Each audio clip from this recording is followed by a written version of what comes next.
Olá, olá, seja bem-vinda, seja bem-vindo às mentorias de Direito Eleitoral do QConcursos. Sou Raquel Tinoco e durante um período nós vamos conversar sobre os principais tópicos dessa disciplina.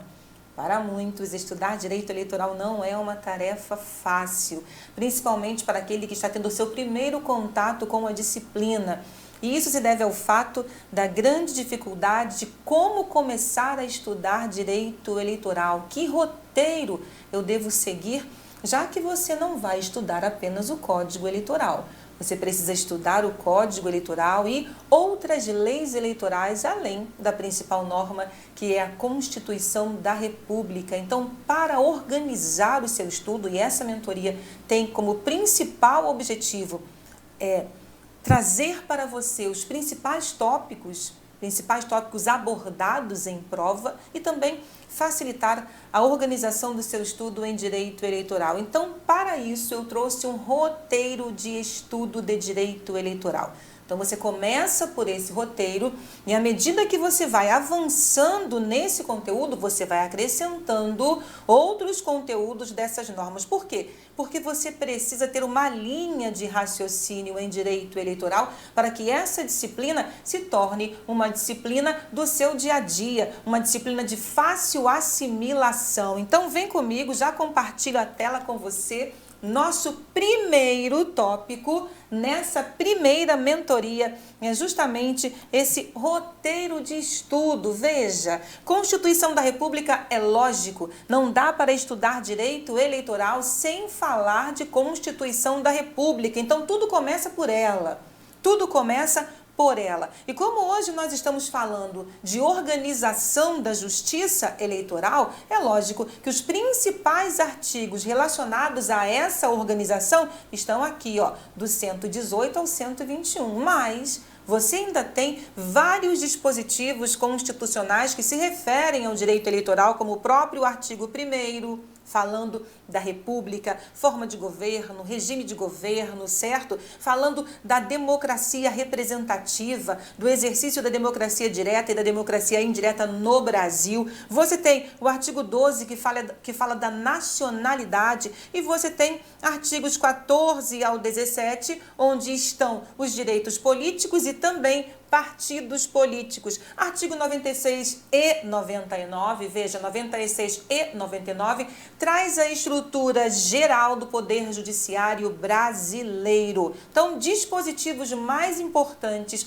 para o estudo do direito eleitoral dentro da Constituição da República são os que você vê agora na sua tela. Partindo da Constituição da República, o seu segundo objeto de estudo é o Código Eleitoral. E onde está a grande dificuldade do Código Eleitoral? A data desse código, Código de 1965, com vários dispositivos que já não estão mais de acordo com a Constituição de 1988, e esse é outro grande dificultador. Ou seja, esse é outro grande empecilho para aquele que estuda direito eleitoral, está começando agora e se depara com vários dispositivos que já não estão mais de acordo com o texto constitucional. Então, todas as vezes que você for estudar Código Eleitoral, de um lado você tem o código, de outro lado você tem a Constituição da República. É lógico, Constituição da República prevalece, mas você precisa conhecer tanto o conteúdo do Código Eleitoral quanto o conteúdo da Constituição da República. Outro fato que dificulta o estudo do direito eleitoral não é apenas o de que o Código de 1965 não está em sua íntegra, de acordo com o texto constitucional, mas também porque nós temos várias leis eleitorais posteriores cujos dispositivos não estão expressos no Código, ou seja, são normas que vieram revogando dispositivos do Código Eleitoral, mas cujo texto não foi inserido na Lei 4737 de 1965, e isso acaba dificultando para aquele candidato que começa, não sabe disso. Então, orientação é o que você precisa para estudar essa disciplina. Por isso que as bancas, quando pedem Código Eleitoral na sua prova, colocam assim, Código Eleitoral Lei 4737 de 1965 e alterações posteriores, certo? Dentro do Código Eleitoral, professora Raquel Tinoco, quais são os principais tópicos? O que as bancas mais pedem? Introdução, artigos 1º ao 11, órgãos da Justiça Eleitoral, artigos 12 ao 41, Tribunal Superior Eleitoral, artigo 16 ao 24, Tribunais Regionais Eleitorais, artigo 25 ao 31, Juízes Eleitorais, artigo 32 ao 35, Juntas Eleitorais, artigo 36 ao 41, Alistamento Eleitoral, Qualificação, Inscrição, Cancelamento e Exclusão, artigos 42 ao 81. Não esqueça, é código de um lado, Constituição da República do outro, para que você tenha em mente os dispositivos que não estão de acordo com a Carta Magna. Mas é só isso que cai de Código Eleitoral? Quando a gente fala, o professor fala só isso, o aluno até se assusta. Como assim só isso? Olha só, você já colocou aqui para a gente pelo menos 81 artigos do Código Eleitoral. É sim. Só que muitas bancas não se limitam a esse conteúdo. Muitas bancas avançam. As bancas que avançam geralmente colocam no seu edital os temas específicos que elas vão abordar na prova ou que poderão abordar nas questões de prova. Então, é isso que eu estou trazendo, é um roteiro para que você comece a estudar. Vindo o seu edital, aumentando o seu conteúdo, então o que você faz? Você vai acrescentando os tópicos que você ainda não viu. Mas eu garanto a você que se você consegue rodar todo esse conteúdo desse roteiro em fase pré-edital, você está muito à frente daquele que vai começar a estudar ou em data próxima ao edital ou só depois que o edital for publicado. Então, saiu do Código Eleitoral, você ainda tem as leis eleitorais, certo? Você tem a Lei 9096 de 95, que é a lei dos partidos políticos, tópicos importantíssimos, disposições preliminares, criação e registro dos partidos políticos, e aqui, no artigo 11A, você tem uma novidade que certamente estará em prova, que é a criação, a instituição de federações. Filiação partidária, artigo 16 ao 22A, são os tópicos que mais caem dentro de provas de direito eleitoral para a justiça eleitoral. Lei das eleições, uma das mais importantes normas de direito eleitoral. Quando você estiver fazendo as suas estatísticas, você vai perceber que ela é uma das leis que mais caem em prova. Então, o que é importante aqui, pelo menos para começar a estudar? Disposições gerais, artigo 1º ao 5º, coligações, artigo 6º, federações, artigo 6º-A, convenções para a escolha de candidatos, artigo 7º ao 9º, registro de candidatos, artigo 10 ao 16b, o artigo 10, parágrafo 3º, importantíssimo, que é a cota eleitoral de gênero, sistema eletrônico de votação e totalização de votos. E olha só, isso aqui é só para você começar. Por quê? Há bancas que não pedem a lei das eleições na íntegra. Mesmo da mesma forma que faz com o Código Eleitoral, colocando ali os tópicos objeto de estudo, ela também faz, ou elas também fazem com a Lei 9504 de 97. Agora, pediu a Lei 9504 de 97 na íntegra, saiba que pontos importantes vão estar também na propaganda eleitoral, na arrecadação de recursos para essa campanha eleitoral e nas condutas vedadas aos agentes públicos. Tópicos importantíssimos da Lei 9504 de 97. Mas você começa por aqui e depois você avança no conteúdo que for sendo acrescentado. Além da Lei das eleições, além da Lei dos partidos políticos e da Lei das eleições, você tem a novíssima Resolução 23.659 de 2021, que substituiu a Resolução 21.538 de 2003. Essa resolução 21.538 de 2003 sempre foi muito cobrada em prova. Todos os editais onde ela esteve presente você encontra questões dentro da sua prova. Ela é muito abordada em prova. E ela foi substituída pela 23.659 de 2021, uma resolução totalmente inclusiva, com detalhes importantíssimos e que a banca pode muito bem explorar. Então, o que está em vermelho é o que eu julgo de mais importante dentro dessa resolução. Você pode perceber que são quase todos os tópicos, porque você tem muita inovação. Então, direitos políticos, operações do cadastro eleitoral, batimento de dados biográficos e dados biométricos, correção de eleitorado, revisão do eleitorado, providências e penalidades da ausência às urnas ou não apresentação aos trabalhos eleitorais sem justificativa.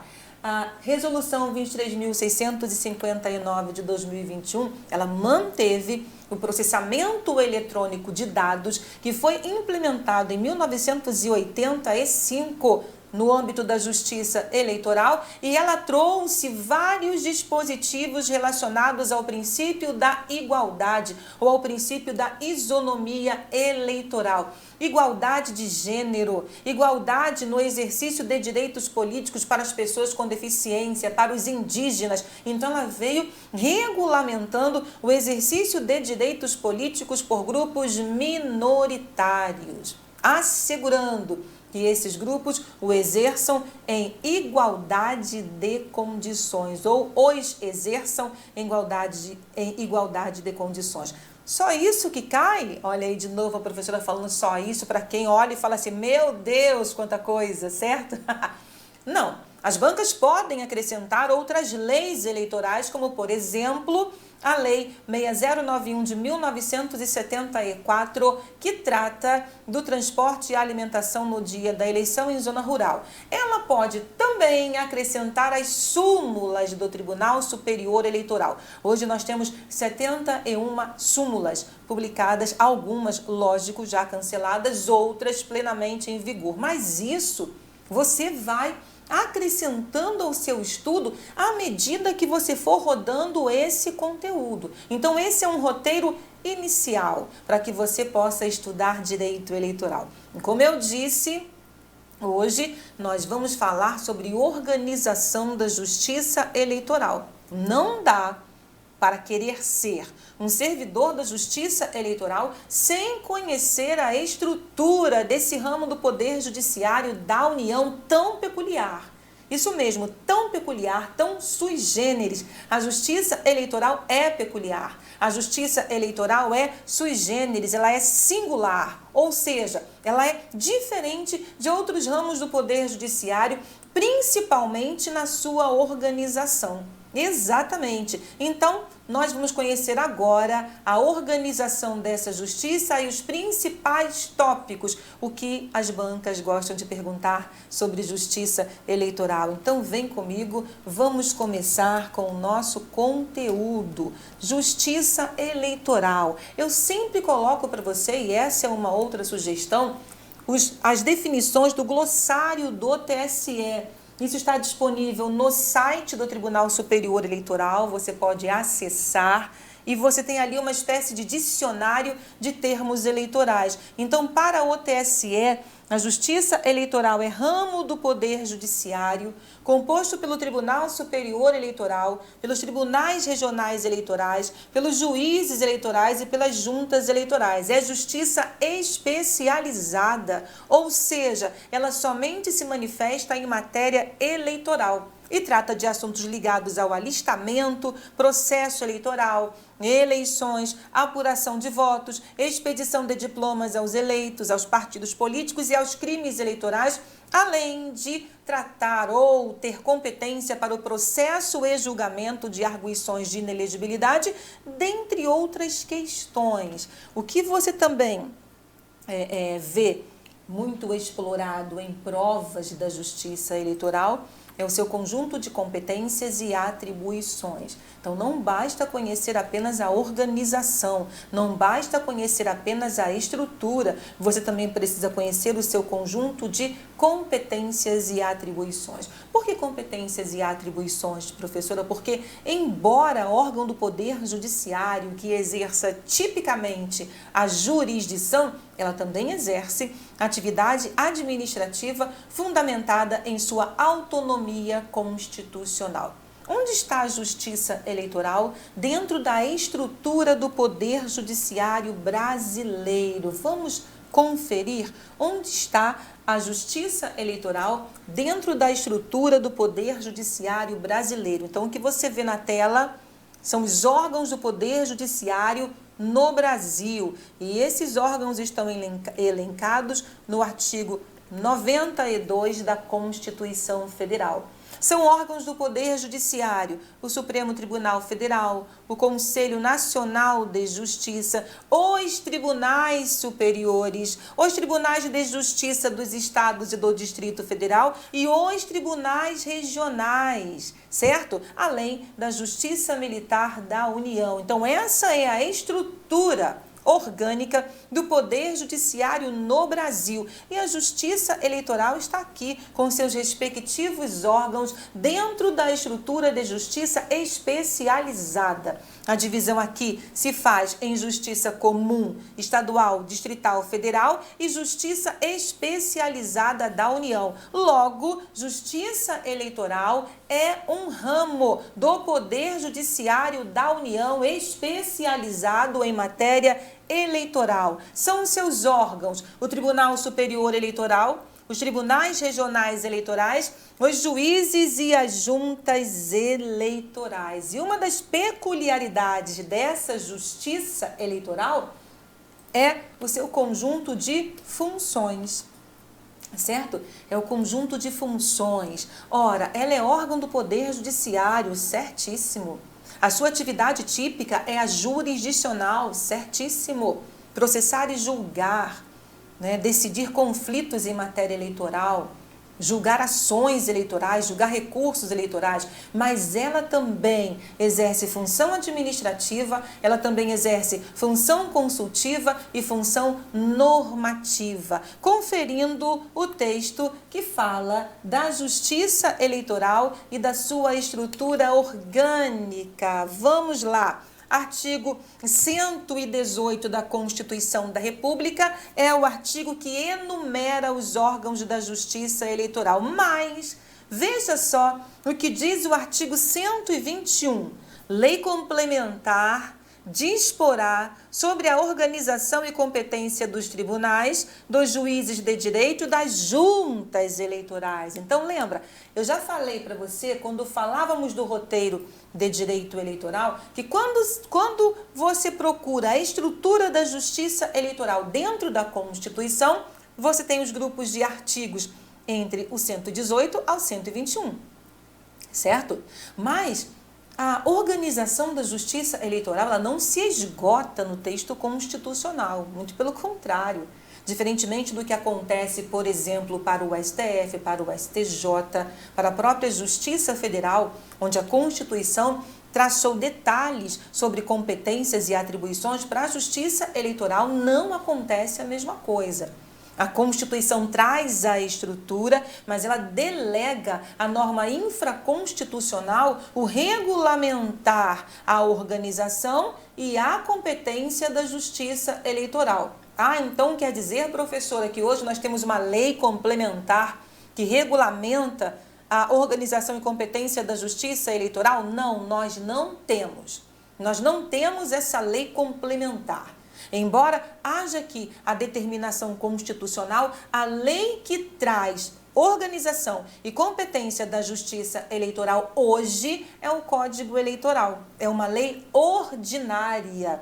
Lei Ordinária Federal 4737 de 1965. Então, ela surgiu sob a forma ordinária. Por quê? Porque o texto constitucional anterior não exigia lei complementar para regulamentar a matéria. A reserva de lei não se referia à lei complementar. Então, bastava uma lei ordinária, como é hoje o Código Eleitoral. Entretanto, quando a Constituição da República veio dizendo que eu preciso que essas matérias estejam no corpo de uma lei complementar, aqueles que julgam, aqueles que decidem as regras sobre adequação das normas à Constituição da República tiveram que se deparar e se debruçar sobre essa questão. Se depararam com essa questão e tiveram que se debruçar sobre ela. E agora?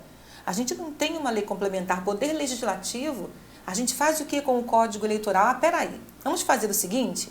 Então tá, Código Eleitoral é lei ordinária federal. Código Eleitoral, lei ordinária federal, dispõe sobre organização e competência da Justiça Eleitoral. Então, enquanto nós não tivermos uma lei complementar que verse sobre essas questões, que tal recepcionar o Código Eleitoral em parte como lei complementar? Exatamente, hein? Tem muita gente que acha que por força dessa decisão, o Código Eleitoral foi recepcionado na íntegra como lei complementar. Não, não, não. O Código Eleitoral foi recepcionado como lei complementar na parte que dispõe sobre organização e competência da Justiça Eleitoral. Entendeu? Então, ele é em parte lei ordinária e em parte lei complementar. Essa é a natureza do Código Eleitoral de 1965.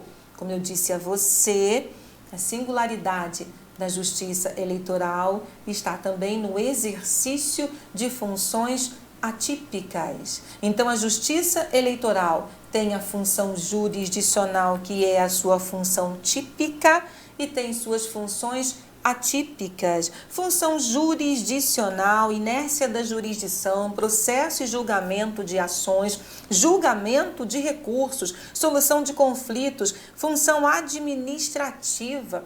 A própria autonomia administrativa conferida pela Constituição da República. Então, a capacidade de celebrar contratos, de expedir atos administrativos, atos de gestão, atos relacionados ao seu corpo de servidores.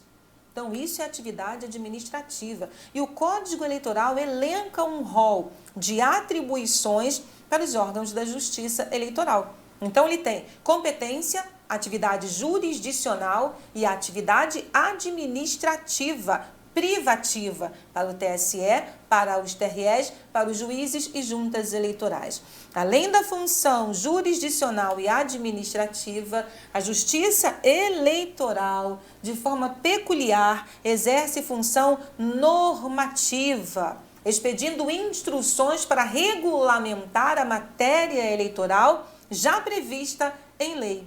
Função normativa. E essa função normativa se materializa principalmente através das resoluções do TSE. E também eu tenho a função consultiva. Na Justiça Eleitoral, ela responde a consultas feitas por determinados legitimados em matéria eleitoral. Então, são funções da Justiça Eleitoral. Essa justiça peculiar.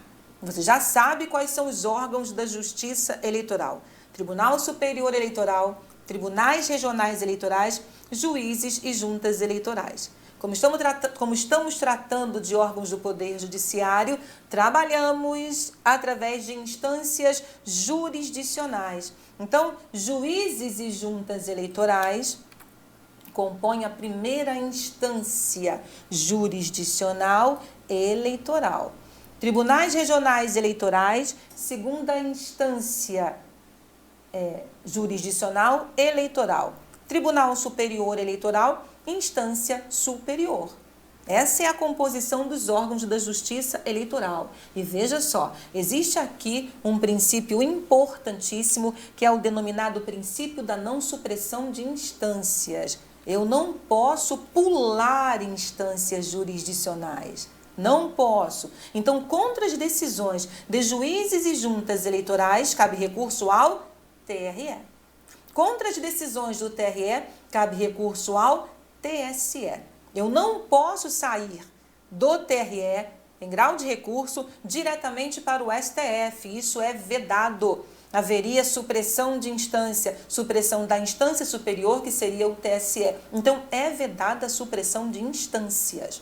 Cuidado! Mesmo que uma decisão do TRE contraria a Constituição da República, não cabe recurso ao STF contra a decisão de TRE.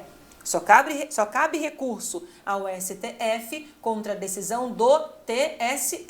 E olha, só em determinados casos específicos previstos no artigo 121 da Constituição da República. Então, não cabe recurso ao STF contra a decisão de Tribunal Regional Eleitoral, vedada a supressão de instâncias. Artigo 119 da Constituição da República vai trazer a estrutura constitucional do TSE.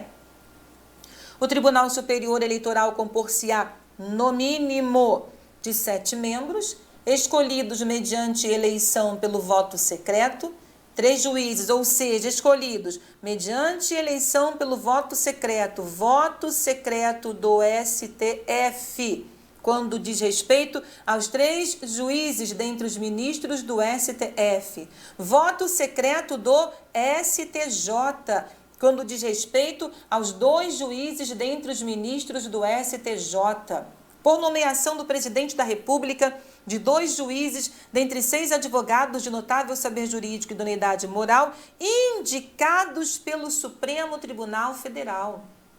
Certo? Não há que se falar aqui em quinto constitucional. Justiça eleitoral não tem quinto constitucional. Outra coisa, o presidente da República não está nomeando todos os integrantes. Ele nomeia os advogados que são indicados pelo Supremo Tribunal Federal. 6 nomes indicados pelo Supremo, o presidente da República recebe esses 6 nomes e dos 6 ele escolhe 2 integrantes para integrarem o TSE durante um determinado período. Então, essa é outra peculiaridade da Justiça Eleitoral. A periodicidade do exercício da função eleitoral. Esses membros, eles vêm de outros órgãos. Eles não estão aqui exclusivamente à disposição da Justiça Eleitoral. A Justiça Eleitoral é formada a partir de outros órgãos, de outras instituições. Não existe concurso público para juiz eleitoral. Existe concurso público para servidor da Justiça Eleitoral. Mas para juiz eleitoral não existe. Essa atividade ela é cumulativa. Dentre os membros do Tribunal Superior Eleitoral, eu tenho um presidente, um vice-presidente e um corregedor geral eleitoral. Presidente e vice-presidente eleitos pelo próprio TSE, dentre os ministros do Supremo Tribunal Federal. Corregedor geral eleitoral, dentre os ministros do Superior Tribunal de Justiça. Composição mínima para o TSE. Ou seja, a Constituição da República admite que o TSE tenha mais do que 7 membros, não pode ter menos. Tribunais regionais eleitorais, organização constitucional. Haverá um tribunal regional eleitoral na capital de cada estado e no Distrito Federal. Então, hoje nós temos 27 tribunais regionais federais. Diferentemente do TSE, perceba, aqui você não tem no mínimo 7. Aqui você tem a seguinte previsão: os tribunais regionais eleitorais compor-se-ão mediante eleição pelo voto secreto. 2 juízes dentre desembargadores do Tribunal de Justiça eleitos pelo Tribunal de Justiça. 2 juízes de direito, dentre os juízes de direito escolhidos pelo Tribunal de Justiça, eleitos pelo Tribunal de Justiça. Um juiz de Tribunal Regional Federal, ou seja, um desembargador federal ou um juiz federal. Um desembargador federal, ou seja, aquele que atua junto à TRF ou um juiz federal. Então, não havendo na sede daquele estado e no Distrito Federal sede de Tribunal Regional Federal, se houver sede de Tribunal Regional Federal, será um desembargador federal. um juiz de TRF. Não havendo sede, será um juiz federal. Rio de Janeiro, por exemplo, tem sede de TRF. Então, o TRE do Rio de Janeiro tem como integrante da Justiça Federal um desembargador federal, mas o TRF Rio presta jurisdição sobre Rio e Espírito Santo. A sede está no Rio, então no Espírito Santo não tem sede de TRF. Nesse caso, lá será um juiz federal a compor o TRE. Entendeu? Essa é a previsão constitucional. E 2 advogados, dentre 6 nomes indicados pelo Tribunal de Justiça, por nomeação pelo Presidente da República, de 2 juízes dentre 6 advogados de notável saber jurídico e idoneidade moral, indicados pelo Tribunal de Justiça. Então, todos os tópicos abordados até o presente momento são tópicos importantíssimos e principais dentro do conteúdo de direito eleitoral que você vem estudando. É lógico que aqui nós estamos falando sobre esses tópicos de uma forma mais acelerada, porque você tem todo esse conteúdo em aulas detalhadas do próprio concursos. Então, aqui são os tópicos principais, para que você foque nesses tópicos e avance no seu estudo. Os tribunais regionais eleitorais também possuem membros de direção, ou seja, aqueles que vão dirigir, aqueles que vão estar à frente dos TREs durante um período determinado. Então, cabe ao próprio TRE eleger o seu presidente e o seu vice-presidente dentre os desembargadores que o compõem. Essa é a constituição do Tribunal Superior Eleitoral e dos tribunais regionais eleitorais, segundo a ótica constitucional. Professora, não tem corregedor aqui. Não tem mesmo. A Constituição da República, ela foi omissa quanto ao corregedor regional eleitoral. O Código Eleitoral até fala desse corregedor, mas em um dispositivo completamente obsoleto, em desuso. Então, como é que fica? Os corregedores regionais são escolhidos sob a forma dos seus regimentos internos. Então, cada TRE, em seu regimento interno, vai estipular a forma como o corregedor regional vai ser escolhido ou eleito ou vai acumular funções, certo? Os membros da Justiça Eleitoral, eles estão submetidos a um princípio que é o princípio da periodicidade das funções eleitorais. É um dos princípios eleitorais que informam o direito eleitoral. O que isso quer dizer? Que esses membros, eles não estão na Justiça Eleitoral de forma vitalícia. Não, eles não detêm vitaliciedade enquanto no exercício da função eleitoral, porque seus mandatos são temporários. Eles exercem a jurisdição eleitoral por determinado período. Os regimentos internos, inclusive, trazem o momento em que a função, a jurisdição eleitoral cessa. Cessa a jurisdição eleitoral para aquele membro quando ele se aposenta, quando termina o seu mandato. Exatamente, porque a atuação dos membros da Justiça Eleitoral se dá periodicamente, através de mandatos efetivos e mandatos de substituição. É o que prevê o próprio texto constitucional. A Constituição da República, ela trata do exercício do mandato dos membros do Tribunal Superior Eleitoral e dos tribunais regionais eleitorais. Ela não fala especificamente dos mandatos dos juízes eleitorais, por exemplo. E o Código? O Código Eleitoral até menciona o período de funcionamento da escrivania eleitoral, que é o conjunto de atividades do escrivão eleitoral, que hoje está sob o comando de um chefe de cartório. Mas quem regulamenta de verdade o exercício de juízes eleitorais são as resoluções do TSE.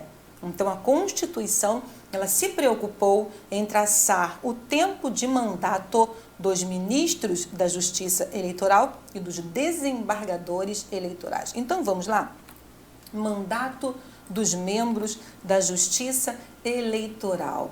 Então, o TSE compõe a sua estrutura via eleição e nomeação.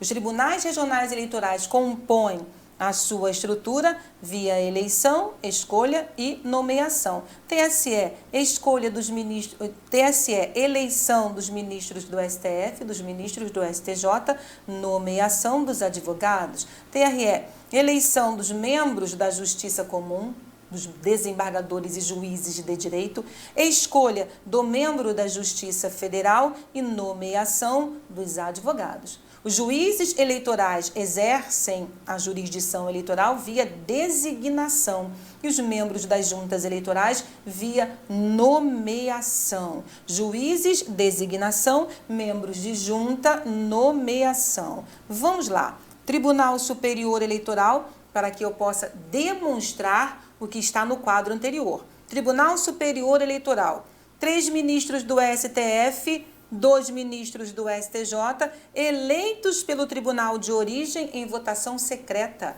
2 advogados, 6 nomes indicados pelo STF, nomeados 2 advogados dentre 6 nomes indicados pelo STF, nomeados pelo Presidente da República.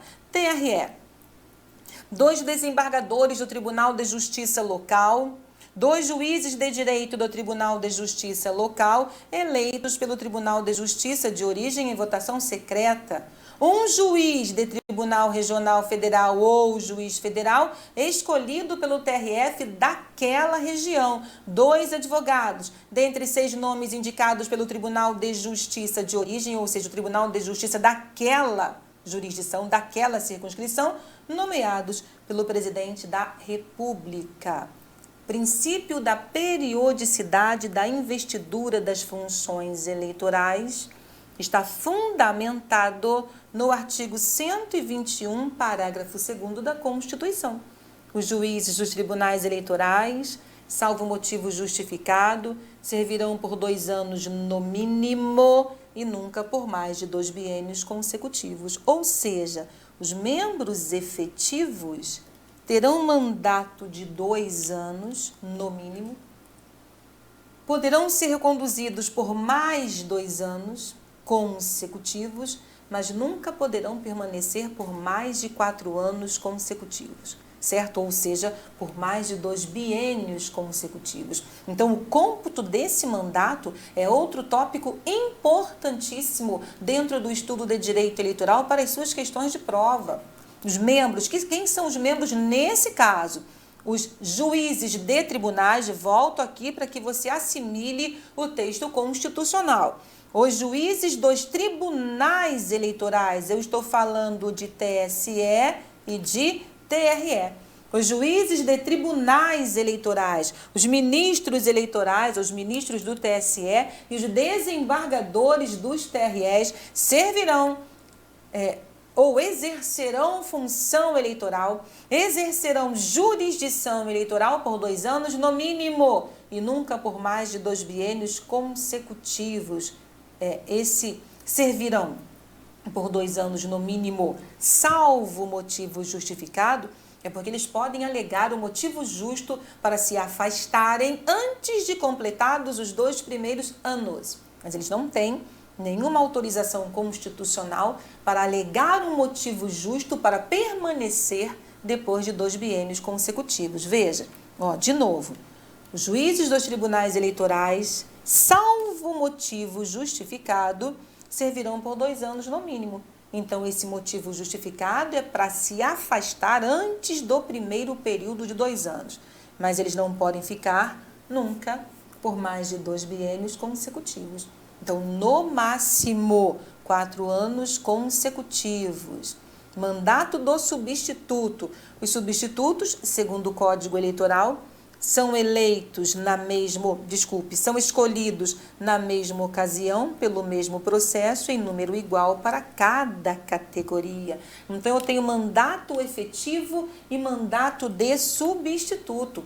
No dia em que os órgãos se reúnem para elegerem os membros do STF, membros do STJ, indicar advogados, eles o farão da seguinte forma: 3 efetivos, 3 substitutos, 2 efetivos, 2 2 substitutos, 6 nomes de advogados efetivos, 6 nomes substitutos. Por quê? Eles são escolhidos na mesma data, pelo mesmo processo e da mesma categoria. Então, eles pertencem à mesma categoria, estão ali em igual número e eles só vão atuar na ausência do titular. Aqui não há sucessão. Não é porque morre um ministro efetivo que o substituto passa a ser ministro efetivo. Não, não. Aqui é o seguinte, eles estão ali sendo eleitos, nomeados, escolhidos, indicados para o mandato efetivo ou para o mandato substituto. Eles são efetivos ou são substitutos. Então, veja, mesma data, mesmo processo, número igual para cada uma das categorias. No caso de recondução, ela não é automática, atenção, não existe recondução automática aqui. Eles têm que passar pelo mesmo processo da investidura inicial. Então, todo o processo que nós vimos é também adotado para a recondução, certo? O mesmo processo da investidura inicial. Se foi eleito por votação secreta para o primeiro mandato, terá que ser eleito por votação secreta para o segundo mandato, para a recondução. Atenção, não há limites aqui de mandatos alternados. Os mandatos, a limitação é para mandatos consecutivos.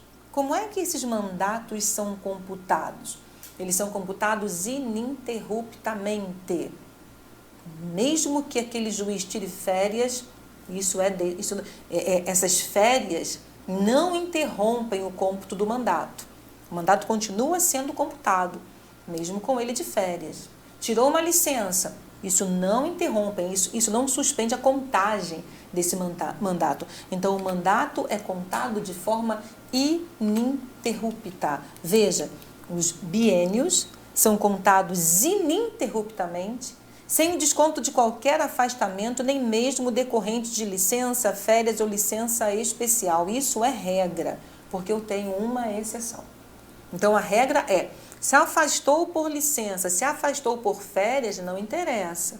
O mandato continua sendo computado. E como é que isso acontece? Como é que isso funciona? Veja, eu tenho ministros do STF aqui, ministros do STJ aqui, eu tenho juízes de direito, desembargadores, membros da Justiça Federal.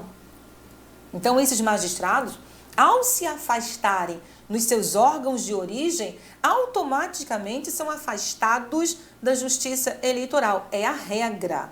É a regra. Automaticamente de férias no STF, de férias no STF, automaticamente de férias no TSE. De licenciado no STJ, automaticamente licenciado no TSE. Entendeu? A diferença aqui se dá em relação aos advogados, porque os advogados não estão vindo de um tribunal anterior, de outro tribunal. Eles são advogados. Como é que eles ganham o seu sustento? Trabalhando como advogados, recebendo honorários. Então, os advogados e esses membros entendam, eles recebem gratificação pelo exercício cumulativo das suas atribuições. Os magistrados não se afastam de suas funções ordinárias. Eles acumulam, recebem subsídio lá e recebem gratificação aqui. Para o advogado, isso é um pouco diferente. Porque o advogado não pode advogar em todas as ações junto a qualquer órgão durante o período em que ele está exercendo jurisdição eleitoral. É lógico, seria incompatível que ele continuasse advogando junto à Justiça Eleitoral, por exemplo. Então, para o advogado, ele vai precisar reduzir a sua atividade advocatícia para estar apto a compor um órgão da Justiça Eleitoral. Outra coisa, hein? Atenção, membros do Ministério Público não são membros da Justiça Eleitoral. Guarde isso. Membros do Ministério Público não são membros da Justiça Eleitoral. Seguindo, impedimentos. Vamos começar a falar dos impedimentos. Isso cai muito em prova. Os impedimentos previstos no Código Eleitoral. Então, veja. Impedimento do membro da Justiça Eleitoral impedimento do juiz eleitoral com o candidato que está se registrando naquela circunscrição. Circunscrição do TSE, âmbito nacional. Circunscrição do TRE, respectivo Estado e Distrito Federal. Circunscrição do juiz eleitoral, respectivo município ou respectiva zona eleitoral. Então, esse impedimento, ele se inicia quando e ele perdura até quando? Da homologação da respectiva convenção partidária até a diplomação e nos feitos decorrentes do processo eleitoral. Então, da homologação da convenção até a diplomação, que é o último ato do processo eleitoral. Então, do início do processo eleitoral, homologação da convenção, até a diplomação, não poderão servir como juízes de tribunais eleitorais ou juiz eleitoral, o cônjuge ou o parente consanguíneo ou afim até o segundo grau de candidato registrado naquela circunscrição. Além de precisarem se afastar durante esse período, mesmo regressando após o afastamento, o impedimento vai persistir nos feitos decorrentes daquele processo eleitoral. Ora, então, se aquele candidato registrado na circunscrição teve um processo junto a um TRE, junto ao TSE ou junto ao juiz eleitoral, ele estará impedido de atuar naquele processo. Ele se afastou, ele não pode exercer o seu mandato naquele momento, o seu mandato jurisdicional junto aos órgãos da Justiça Eleitoral. Quem se afasta é o magistrado, para que o seu parente, o seu cônjuge, possam se eleger. Então, ele se afasta durante aquele período, ele retorna, ele regressa, mas nos processos onde o cônjuge, companheiro, parente consanguíneo ou afim até o segundo grau sejam parte, ele continua impedido, certo? Esse afastamento, esse período de afastamento é descontado no mandato, é a única exceção. Mandatos ininterruptos, sem o desconto de qualquer afastamento, salvo o afastamento exigido em caso de impedimento com o candidato registrado na circunscrição. Ou seja, salvo o período de afastamento da homologação da convenção até a diplomação. Esse período será descontado no mandato do membro, certo? Esse período será descontado no mandato do ministro do TSE, no ministro do TRE. É a única exceção. Tá bom? É a única exceção. Eu não sei se você percebeu, mas até agora nós não vimos nenhuma redação expressa falando sobre o prazo de mandato de um juiz eleitoral.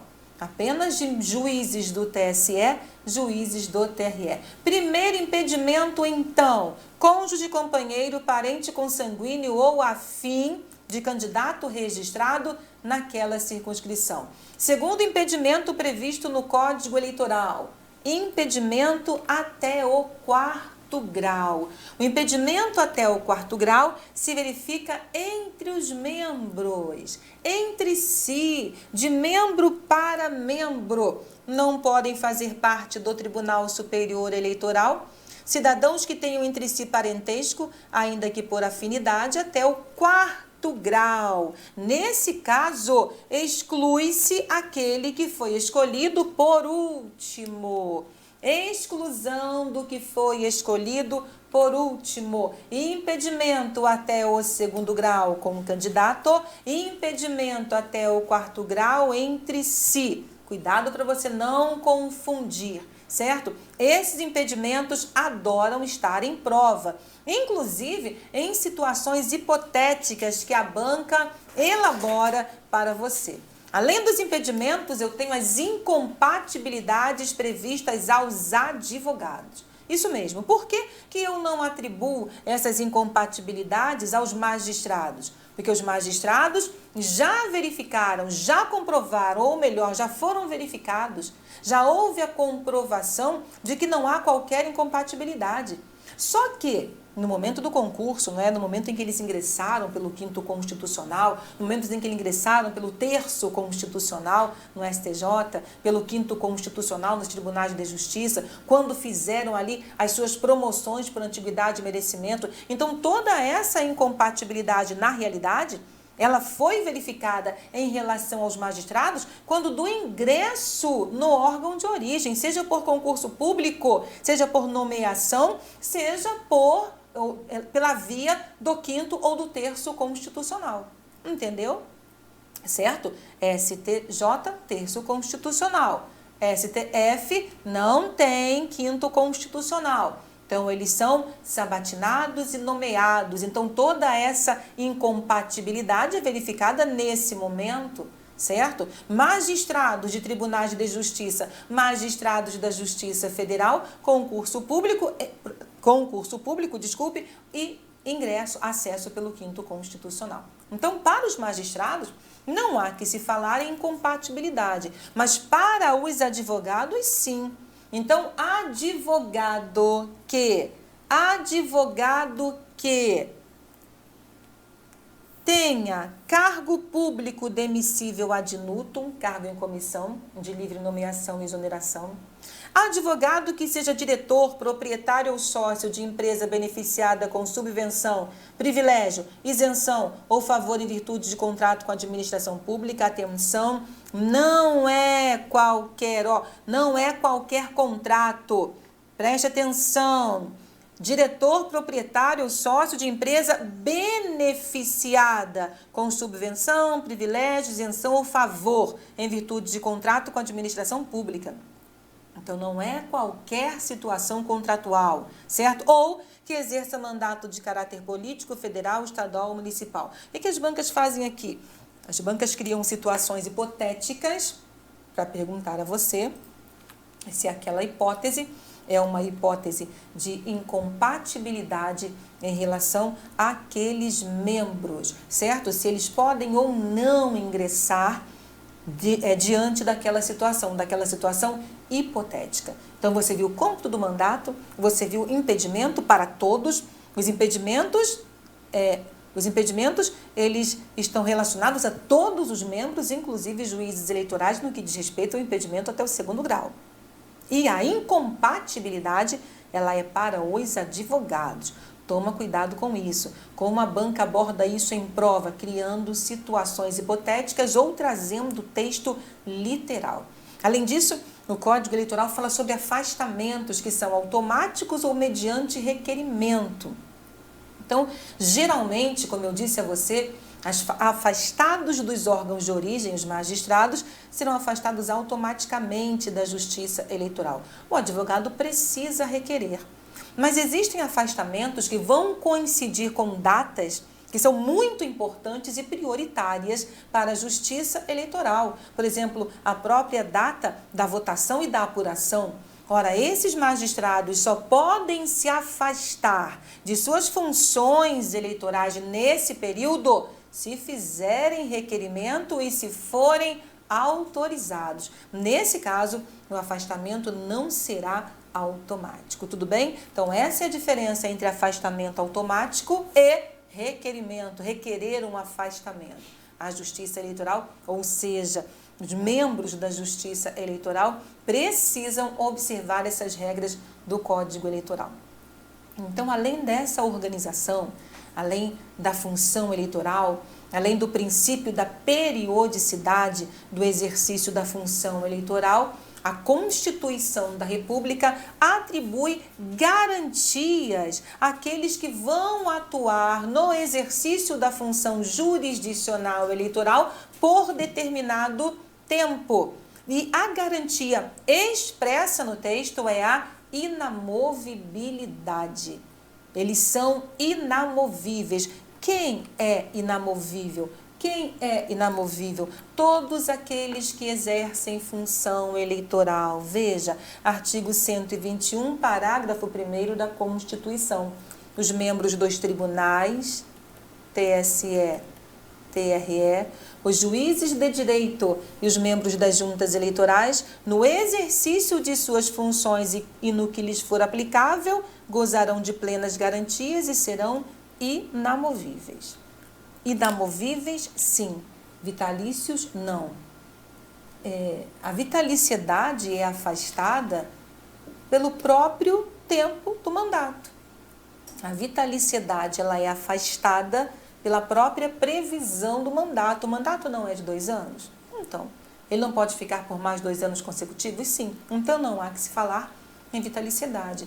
Vigora aqui a temporalidade do mandato. Ele é vitalício enquanto membro do STF, enquanto membro do STJ, enquanto membro do Tribunal de Justiça, enquanto membro da Justiça Federal, enquanto juiz de direito, porque os juízes de direito são juízes eleitorais. Mas eles não detêm vitaliciedade enquanto no exercício da função eleitoral. Então, nesse momento, nós sinalizamos os tópicos mais importantes dentro dessa organização da justiça eleitoral e falamos mais dos membros de tribunais do que juízes e juntas eleitorais.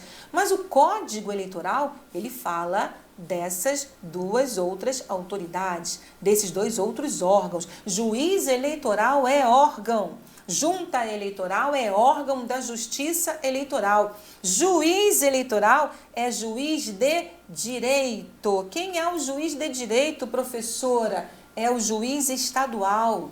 É o juiz do Distrito Federal, exercício cumulativo de funções. Isso se aplica tanto aos juízes eleitorais quanto aos representantes do Ministério Público que atuam junto à Justiça Eleitoral. Então, vejamos. Cabe a jurisdição de cada uma das zonas eleitorais a um juiz de direito em efetivo exercício e, na falta deste, ao seu substituto que goze das prerrogativas do artigo 95 da Constituição. O Código Eleitoral afirma que somente juízes de direito vitalícios podem ser juízes eleitorais. Isso já foi derrubado pelo próprio TSE, porque eles têm um estatuto, que é o Estatuto Nacional da Magistratura. E essa lei admite que juízes em estágio probatório, ou melhor, em estágio de vitaliciamento, exerçam as mesmas atividades que os juízes já vitalícios. Então, veja, juiz eleitoral é juiz de direito, exercício cumulativo. Ele faz as 2 coisas ao mesmo tempo. Cada zona eleitoral tem um juiz de direito no exercício temporário da função eleitoral. Zona eleitoral é uma divisão territorial que delimita a atuação dos juízes eleitorais e a organização do eleitorado local. Zona eleitoral não é órgão, é divisão territorial. Então, quais são os pontos principais dentro desse tópico relacionado a juízes eleitorais? O artigo 32, que vai falar da acumulação e da designação desses juízes de direito na função eleitoral. Cuidado com bancas literais. As bancas literais levam isso em consideração, mas nós temos jurisprudência do TSE afirmando que juízes em estágio, ou seja, ainda não vitalícios, podem exercer sim a função eleitoral e afirmando que juízes federais estão impedidos de exercerem a função jurisdicional, a função administrativa de juízes eleitorais. Por quê? Porque a Constituição da República ela fala claramente juízes de direito. Então, juízes federais não podem ser juízes eleitorais. Então, aqui você tem as regras relacionadas à designação dos juízes eleitorais, tópicos importantíssimos. Segundo o Código Eleitoral, eles são designados pelo Tribunal Regional Eleitoral e devem despachar todos os dias na sede da sua zona eleitoral.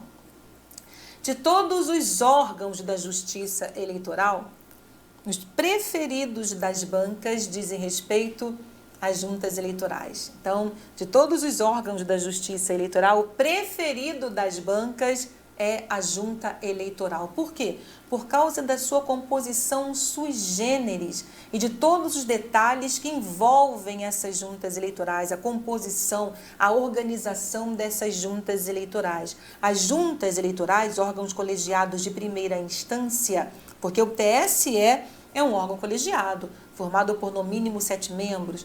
Os TREs são órgãos colegiados, formados por 7 membros. As juntas eleitorais são colegiados. O único órgão singular da justiça eleitoral é o juiz eleitoral, porque é um órgão formado por uma só pessoa, um só membro. Então, ele é um órgão singular. A junta é um órgão colegiado de primeira instância, composta por um juiz de direito, que será o seu presidente, e 2 ou 4 cidadãos de notória idoneidade. Então, a junta, por exemplo, ela tem o juiz de direito mais 2, ou o juiz de direito mais 4. Ela tem 3 ou 5 membros. Ela nunca poderá ter o juiz de direito e mais 3. Ela não poderá ter número par. Então, essa composição da junta, o que a banca faz aqui? Tira o ou e coloca a. 2 a 4 cidadãos. Não, 2 a 4 cidadãos está errado. As bancas amam essa composição das juntas eleitorais. 2 a 4 cidadãos, você inclui 4 membros na junta eleitoral. Então, juiz de direito, que é presidente, e o presidente da junta será sempre um juiz de direito, nem sempre o juiz eleitoral. As juntas são nomeadas 60 dias antes da eleição, com nomes aprovados pelo TRE, nomeação pelo presidente do TRE. Então, os nomes são aprovados pelo TRE, após aprovados, seguem ao presidente para nomeação. Essa indicação dos membros da junta está submetida à impugnação. Então, até 10 dias antes da nomeação, os nomes das pessoas são publicados e os partidos podem impugnar, apresentar ao TRE algum impedimento para aquela junta eleitoral. Então, junta eleitoral é um órgão muito abordado em provas da justiça eleitoral, certo? Muito abordado em provas da justiça eleitoral, porque ela tem muitos detalhes. A própria composição do colegiado já é um detalhe. Veja, eu só tenho um juiz dentro daquela composição. Todos os outros membros são cidadãos. Não se exige ali nenhuma formação jurídica, salvo para o presidente, que é o juiz de direito na função de presidente da junta eleitoral. Outro tópico que as bancas adoram em relação às juntas eleitorais é a organização dentro daquela circunscrição. Poderão ser organizadas tantas juntas quantas permitir o número de juízes de direito que gozem das garantias constitucionais, mesmo que eles não sejam juízes eleitorais. Então, não esqueçam, presidente da junta, sempre juiz de direito, nem sempre juiz eleitoral. Não existe limite de juntas eleitorais. Qual é o número máximo de juntas eleitorais? Não tem. Tem número mínimo. Eu tenho que ter pelo menos uma junta eleitoral. E eu posso organizar tantas quantas forem, ou tantas juntas quantos forem os juízes de direito que atuam ali naquela circunscrição, naquele território. Então, eu posso ter mais de uma junta eleitoral junto a uma mesma zona eleitoral? Claro que sim, eu posso. O Código Eleitoral prevê. Outra coisa, a junta eleitoral, ela é responsável pela diplomação dos eleitos municipais. Então, principais competências e atribuições desses órgãos, tudo que possa gerar confusão, tudo que possa gerar, por exemplo, o que inicialmente caberia ao TRE, mas que é do TSE.